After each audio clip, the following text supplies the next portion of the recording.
I once worked at a luxury wellness resort where the staff had a go-to phrase, one that made even the trickiest situations go smoother. Turns out it works outside the resort too, and you might want to start using it in your own life. For about 15 years, I worked at a beautiful resort spa teaching fitness, Tai Chi on the rocks, and energy healing classes. Every week we had a different group of guests from around the country, well, around the world actually. And like any resort, we had different departments. We had a fitness department, guest services, the spa, housekeeping, dining, etc., etc. And we weren't called employees, we were called team members. We were all really well trained that if a guest asked for anything or needed help with something, we would say, I can help you with that. Even if it wasn't our department, even if we had no clue what to do, we always said those words first. And then we went to figure it out. We'd connect with either our department head or go to one of the other departments to find out how to help, or basically just whatever other team member could solve the problem. Then we'd go back to the guest with an update. This way, every guest felt taken care of, even when we personally didn't have the answer, but we didn't know how to find it. And doing this, we created a chain reaction. One team member would hear a guest need and take ownership of finding a solution. They'd reach out to another person, someone with possibly the expertise to help, who would then take action or guide the next step, and that in turn would activate someone else to implement the solution. So with us team members, it was like a line of dominoes, each action setting the next one in motion. You know what's fascinating about dominoes? Most of us think of them just creating a chain reaction, one domino knocking over another of the same size. But in 1983, a scientist named Loren Whitehead wrote something remarkable in the American Journal of Physics. He discovered that dominoes can actually topple things much bigger than themselves. Specifically, one domino can knock over another that's 50% larger than itself.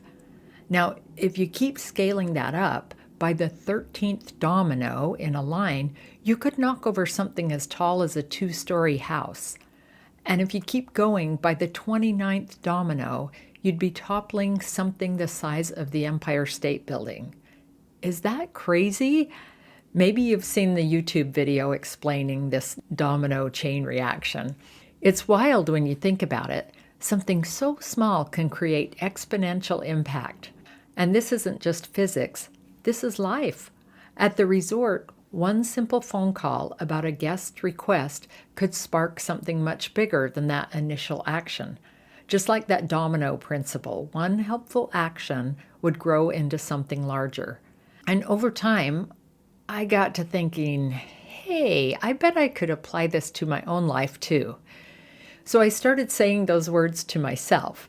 If I was stuck with a problem, I'd say to myself, I can help you with that.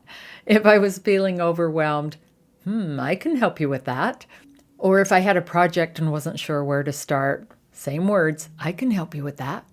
I know, it sounds super cheesy. And I admit, I was just kind of doing it as a joke when I started it. But what I found out was it's a cool little hack to get yourself unstuck. This simple phrase put me in the driver's seat. So instead of feeling stuck or overwhelmed, I became my own problem solver. I stopped seeing obstacles as dead ends, and I started seeing them as puzzles to solve. Like a detective, I'd look for clues and resources and possible next steps.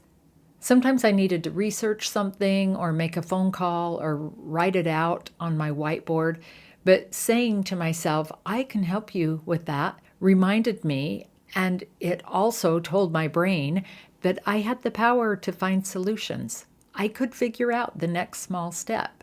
And I will add, sometimes helping yourself means giving yourself permission to rest, or accepting that some days just handling the basics is enough. That's all part of figuring things out too. Because being the first domino doesn't mean you already have the answers. It just means you're willing to start. I experienced this in an unexpected way recently. I walked to one of my favorite nearby sandwich shops for lunch. I ordered a half a sandwich and soup to go, and I got an extra soup to bring home to my hubby, Dean the Dream. And after paying, I noticed there was only one soup in my bag. And when I mentioned it to the young guy behind the counter, he apologized. He hadn't heard that part of my order. So he was ringing up the second soup, and I reached in my purse for my wallet, and I heard a voice from behind me say, "I can help you with that." And it kind of made me giggle to hear those familiar words. I wondered, is this one of my team members from all those years ago? But no, it wasn't. I turned around and there was a woman in line, super cute. She was probably about my age. She was holding out her debit card. She was a stranger to me. I did not know who she was. And she's like, "Oh, I got it. I can help you with that." And I tried to politely decline and say, no, I got it. It's fine. I'm just grabbing my wallet again. She said, "No, please, I've been waiting for an opportunity to pay it forward. So just let me get it for you. I really want to." She was so genuinely excited about it. And, I want to be a good receiver. So I let her and I thanked her. And she smiled and said, "Oh, no, it was my pleasure, really."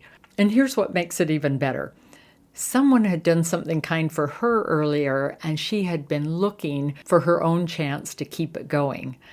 So her generosity wasn't just about that one moment. It was part of a chain reaction. And of course, that inspired me. Her enthusiasm made me more intentional about looking for my next moment to pay it forward. So the next time I had a chance to help someone, I did without hesitation.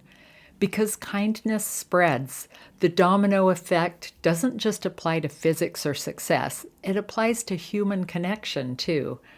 That woman had no idea how far her simple action would go.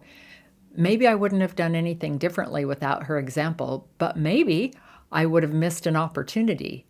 Maybe someone else in the restaurant was inspired by them seeing her do that for me. We just never know. That's how momentum works. That's how the domino effect works. One small action inspires another and another and another. It was such a small moment, but it reminded me being the first domino doesn't have to be grand. So think about it. Who has been a domino for you? And how can you keep that momentum going? Sometimes it means taking that first step in your own growth, signing up for that class you've been thinking about, because when others see you learning something new, it gives them permission to try too. Or being the first to admit a mistake, which creates space for others to be more authentic. Even in the smallest ways, like just picking up a piece of trash or holding the elevator door, or even taking half a minute to push the grocery cart into the cart return. Or sending that text to check on a friend who's been quiet lately. Each of those actions might seem tiny, but like the domino principle shows us, small actions can topple much bigger things. Here's the thing about the domino effect. It works both directions. We've talked about how one small positive action can create momentum, but the same is true for small negative habits. One missed workout, no big deal, but skipping a few turns into a habit, and a year later you wonder why you feel so sluggish. One soda a day? Yeah, that seems harmless. But over time, that's 30 pounds of sugar. 30 pounds. I actually did the math on that. And suddenly you feel the impact. One night of scrolling before bed? Not too big of a deal. But when it becomes a pattern, your sleep declines, your energy dips, and suddenly you can't focus. Tiny actions, good or bad, accumulate over time. They're small shifts that at first seem insignificant, but over months or years, they determine where we end up. So here's my challenge for you. If you want to pick it up, be the first domino. Pick one small action that moves you in the direction you want to go. Just 1% better. To quote James Clear, author of Atomic Habits, if you get 1% better each day for 1 year, you'll end up 37 times better by the time you're done. So maybe that 1% is drinking an extra glass of water, or taking a 10-minute walk, or reaching out to a friend instead of just liking their post. And while you're at it, notice all the small negative habits that might be pulling you in the opposite direction. Because whether we realize it or not, we're always tipping dominoes in some direction. The only question is, are they falling toward the life we want or away from the life we want? And we're the ones who get to decide. You get to decide. One small action is all it takes to start. If that action isn't clear yet, just tell yourself, I can help you with that. And then watch as solutions begin to appear. So whether it's solving a problem, taking a first step, or showing kindness, be the first domino. You never know what kind of action you might set in motion.